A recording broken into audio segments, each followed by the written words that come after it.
war would be over by when? Christmas. When they went to war in Europe in August of 1914, they hadn't been really in a major, huge war since the Napoleonic Wars, and they thought, guess what, when it would be over with? Christmas. By Christmas. So, the American Civil War is the beginning of what you could call a modern factory war.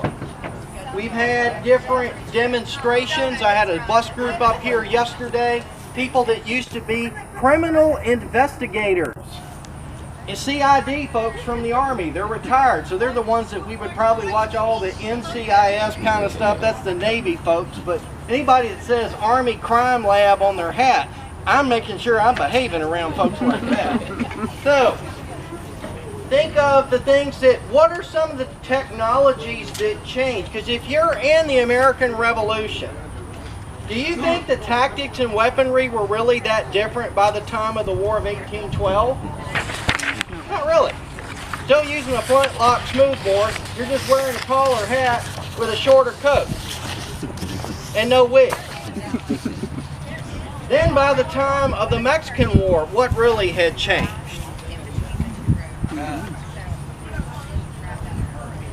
Well, they started wearing different kind of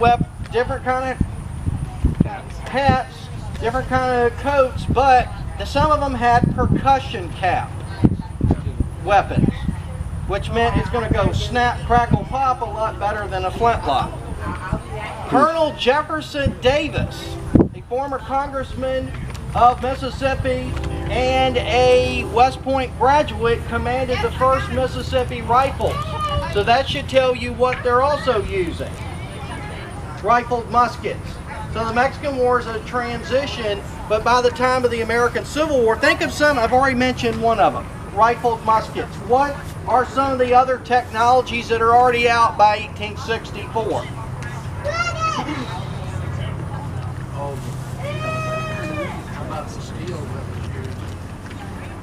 Ironclads. You and I are following it along. You're using ironclad vessels. At the Battle of Hampton Roads on March 8th, March 9th, 1862, you have the first real battle of ironclad warships in naval history. What had they been using since the time of the Pharaohs? Wooden ships. Wooden ships. So, wooden ships and iron men. Now you have iron men and ironclads. So, what's some of the other stuff that they're coming up with technology-wise? They're going up in the air. They're using balloons.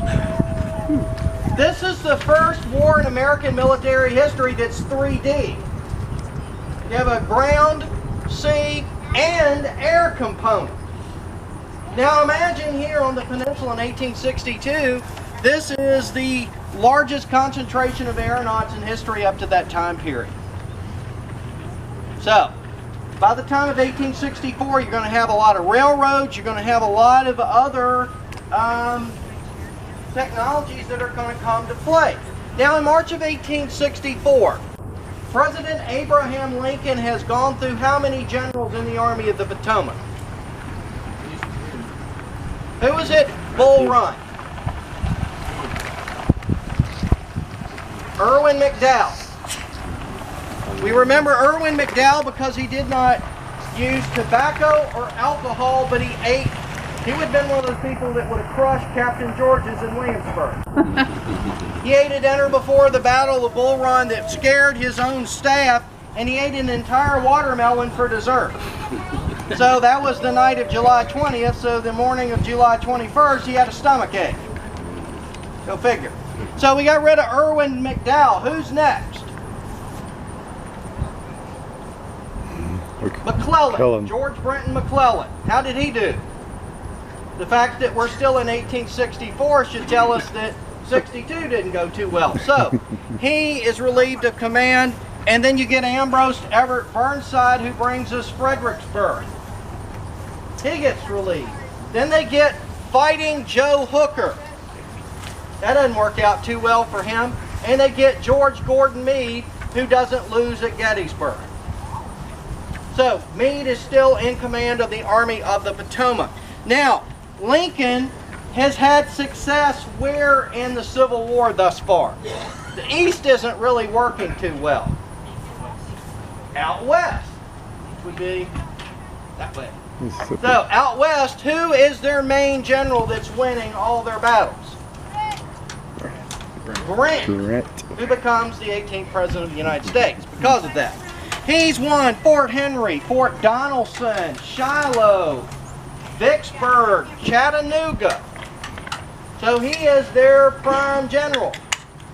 And he will come east in March of 1864 to become the General-in-Chief of the United States armies with the rank of Lieutenant General. Who was the last American general to have the permanent grade of Lieutenant General? George Washington. Because he did command in the U.S. Army after he resigned from the Continental Army. So, Grant has he has a grand strategy, and one of them is to take out the Army of Northern Virginia. So, in May of 1864, he is with Meade's army, and they cross the Rapidan River, and within 7 weeks of fighting, they fight at the Wilderness, the Spotsylvania, at North Anna, and at Cole Harbor. Cole Harbor, they lose about 7,000 casualties in 30 minutes. That's not good. Not good at all, especially since they'd had 2 days to prepare those fortifications, and you meet a volcano of lead. You and I, if we were at Cole Harbor in one of those heavy artillery units, like you, so you're going to be the colonel and I'll be the lieutenant colonel. If we turn around and our soldiers see me writing your name on the back of your coat, and you write mine, in case of damage, send to Martha C. Moore, 492, then they'll know that we're about ready to get hosed. And that's not going to be good because they don't have ID discs. So, Grant is trying to target the Army of Northern Virginia. If you look at those of you that have maps, I'm sorry there's only but so many and I didn't know how many were coming. Here is Richmond, Virginia. I will move in there.